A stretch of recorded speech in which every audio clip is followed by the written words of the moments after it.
Hey guys, what's going on? It is Say Yes to Jess, and today I am going to show you one of the best exercises that I've personally given to a lot of my clients and students. A lot of people don't know what to do when they're back testing or what to look for. So I'm going to give you some nuggets that are going to help you understand your currency pair, your ticker, your stock, whatever it is that you're trading, your futures, whatever.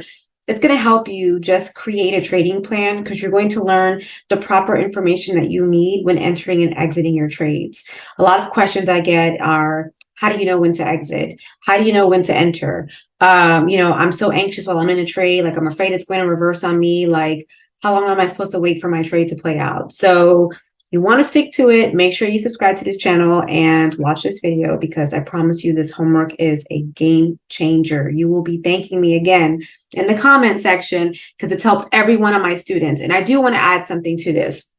As you become more advanced and you get more experience, go back and do this exercise again, because as a beginner, you're going to see it one way. You're going to look for certain basics of technicals.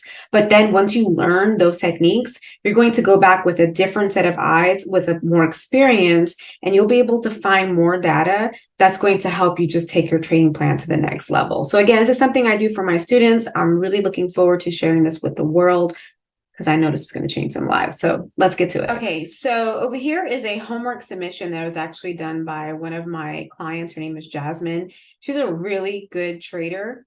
And this was with an Apple stock. Now, again, you can do this with anything. So let's get to it. What I have her do is I have her identify all of the levels of market structure that she's going to be using when she's trading anyway. So typically she'll do a top-down analysis, which is what was done here. So you want to make sure that you at least understand drawing your key levels, market structure, and break and retest. Those are the three things you want to make sure that you're able to identify before going on with this homework assignments. So if you don't know anything about that, then start off with my free course. I'll put the link here in the comment section, but go ahead and start off with the free course and then come back to this exercise. Otherwise, this is not going to make any sense to you. All right, so she's trading Apple or marking up Apple, and what she's done is she's observed the sessions in each day. If you're using TradingView, there is an option where you can go to like the gear icon on the bottom right. You turn on your session breaks and it will break this up for you so you can see the price action on each day. Number two, you have to think about what time frame you're going to be looking for entries on. So she has her 1 hour levels and she's looking for a setup here on the 15-minute. This is the time frame that she's on.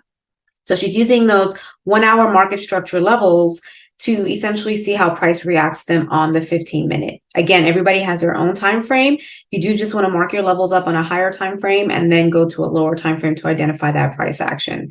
This is going to look good on the 1 hour and less. Now, as you go to a 4 hour, you're going to have less price action to look at. That's still okay. If you want to do maybe some swing trading or investing, you can go ahead and do that. But for right now, this is more for day traders.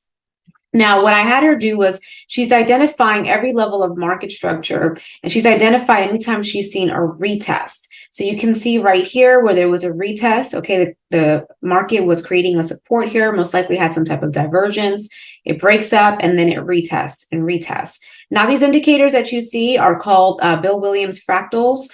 They are really good for beginners so that they can have some assistance with identifying levels, support and resistance, higher highs, higher lows. I like it because it's very simple. It doesn't take up too much of the chart.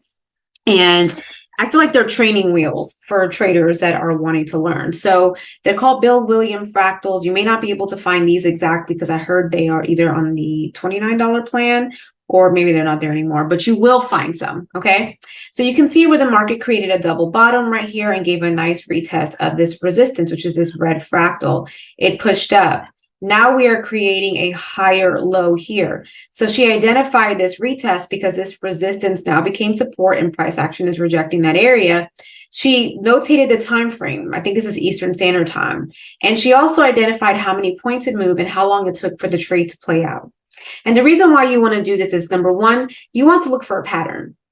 So you want to see if your pair, your ticker, your stock, whatever it is that you're trading, if every day it makes an entry opportunity. It could be a retest. It could be any other methods that you've learned. It doesn't have to be my method.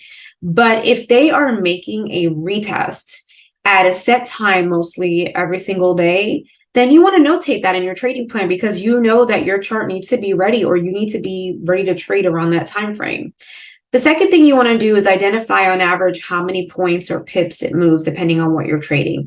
Now you can gather this information from indicators. There's ADR, there's ATR, there's all type of shortcuts to this. However, I make my students put in this work because you will be able to find more things that a computer is not going to really necessarily factor in that info because it's just looking for certain behavioral patterns. All right, this is going to give you a little bit more precise information. And this also lets you know for your trading plan what you should set your take profit at. So if you're looking for, like example here, Apple moves on average about 2 points and on a good day, 4 points. So if I was trading Apple, I would not be looking for a 6-point move unless I was swing trading. But on a day trade, the probability of my trade hitting my take profit is not going to happen based on its average movement. So these are things that you're going to want to write down so that you can identify that every time you get into a trade, for the most part, you know that whatever it is that you're trading moves an average of this many points. Let's set a realistic take profit based off of that. Another thing that you want to do is see if you can identify the retest. Look at this as if you are a trader now. Don't judge it as if, oh, it's perfect now. But if you were to be in this trade, what would you have identified as a retest? And then notate, if you're more advanced, how much drawdown there was based off of the entry that you identified.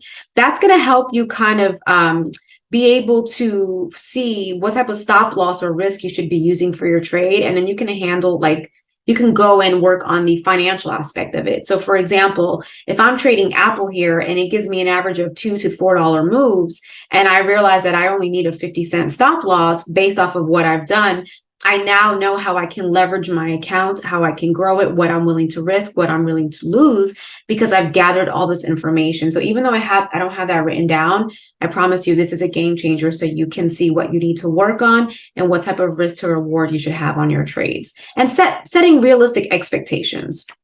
Another thing that I had them write down, this is the last thing, you guys.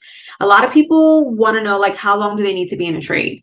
They just don't know, or their anxiety gets the best of them. Well, if you look at this chart right here, you can see where it takes about a 2-hour average, okay? About a 2-hour average for the most part, or 2.5 hours. So now if I'm trading this, I know that number one, it gives me an average of 2 to 4 points. So I'm going to make sure I set my take profit accordingly. I'm going to make sure I have proper risk management put into place.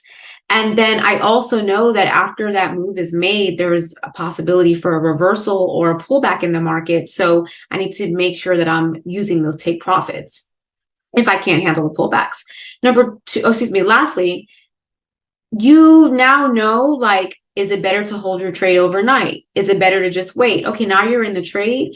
This trade only takes about 2 hours to play out. So let me just go chill. Let me go work out. Let me go clean the house. Let me go eat whatever. Let me go do something and just relax and allow my trade to play out. I already know my risk. I already know my reward.